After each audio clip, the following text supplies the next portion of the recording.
gonna stand right here. Is that okay? Okay. I wrote some things down, that way I wouldn't mess it up, but I would like to issue an apology. Dear people of Nintendo. Are you listening?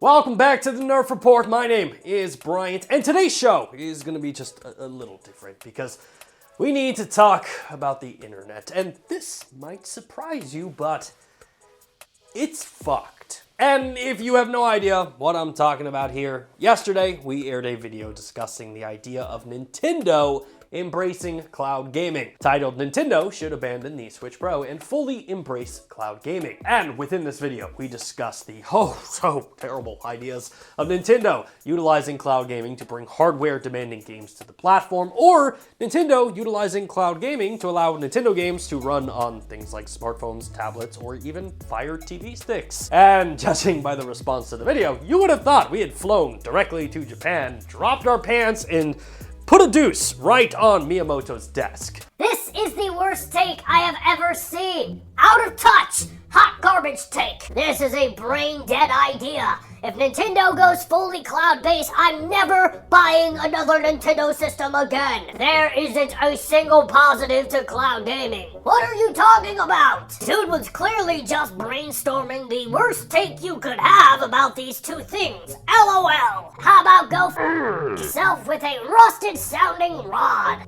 Off. LMAO, shut the f up, nerd. F you. There's bad takes, and then there's this. But then you have my personal favorite, which clearly took the cake. Just a reminder that game journalists aren't people, and you're legally allowed to pelt their houses with goat shit. Which, quite frankly, this is big talk coming from a platform who just discovered the existence of Bluetooth. 440 quote retweets, 292 replies, and as the producer of the show, I fully understand. Controversy creates cash. I mean, this post was the most relevant that the Nerf Report has been since I started the show, which is good news. However, the problem I have with this situation is 90% of the people that interacted with this tweet never even watched this video. At the time of recording this video, Twitter estimates that our tweet had over 232,000 impressions and 9,400 engagements. Now, for those of you not familiar with Twitter, impressions means that someone actually saw the tweet, which that doesn't mean anything to me. My problem is with the 9,400 engagements, of which only 770 of you watched and listened to our video. And let's bring the camera back to me for a second, because that means 8% of the people who tweeted about yesterday's video actually watched it. And the remaining 92% of you don't know what the fuck you're talking about. And you see, this leads us to one of the biggest problems with the internet. Things like nuance, gray area, or differing opinions don't exist. Because if you can't fit it in 280 characters, well, it isn't worth reading. Which explains why major publications and outlets have embraced the ideology that if it isn't salacious, if it isn't divisive, it doesn't sell. If it doesn't piss people off, it isn't getting published. This also illuminates me to why many outlets try to make their tweets as controversial as possible, because as proven yesterday, that shit sells, bro. I mean, based off yesterday's results, I could post a tweet claiming that a tiny swastika is etched into every Switch motherboard, and the majority of the internet would see that post, assume that it must be the truth, and just run with it without actually clicking on the link and doing some research. I mean, at this point, it didn't matter what we said or what we wrote. All that mattered was the headline. The internet is fucked, and I don't have a solution for it. Because we find ourselves amongst a generation of morons, a generation of hive-minded idiots who are afraid to step out and do some research. Instead of simply just clicking on a link or watching a 6-minute video, they decided to bombard us with terrible take, fire your writers, or fuck this guy. We are living in an era that if something makes me feel uncomfortable, instead of pursuing it or hearing a different opinion, I just decide to shitpost it on Twitter and go back to my miserable life. And I understand that saying that these individuals have a miserable life might be a little harsh, but the sad reality is, at the end of the day, we were talking about video games.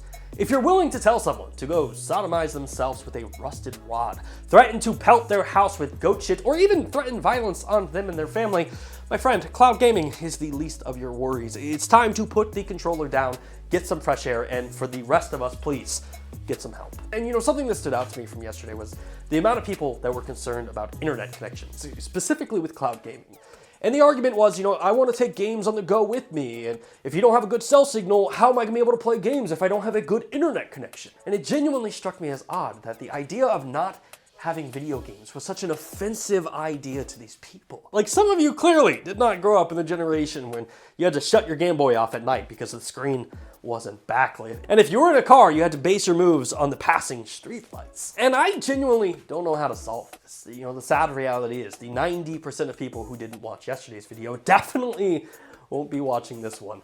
But if you are someone who supports this channel and appreciate what we do some research. Look beyond the headline, or at the very least, watch the video, read the article, and then make your comment. Just like Malium, who wrote, "I watched your video twice. I'm fine with your opinion. I guess people just love Nintendo consoles." Anyway, Nintendo won't allow their software to be separated from their hardware. It's core to their business. Nintendo favors a cost to fun analysis, so if technologies don't add to the fun and just cost more, they won't do it. Thank you, Malium. We can't fix the internet, but we can change the way we interact with it. Until next time, my name is Bryant. Thank you so much for watching, and I am now going to go scream into the abyss. In conclusion, go fuck yourself with a Joy-Con. Hey, thanks again for checking out our channel. If you like what you saw and you want to see more content just like it, which who wouldn't, hit the subscribe button right there. And while you're down there, hit the like button. Maybe even consider becoming a Nerf Report best friend, just like the people listed down below did. In fact, don't you want to see your name there? I know I do.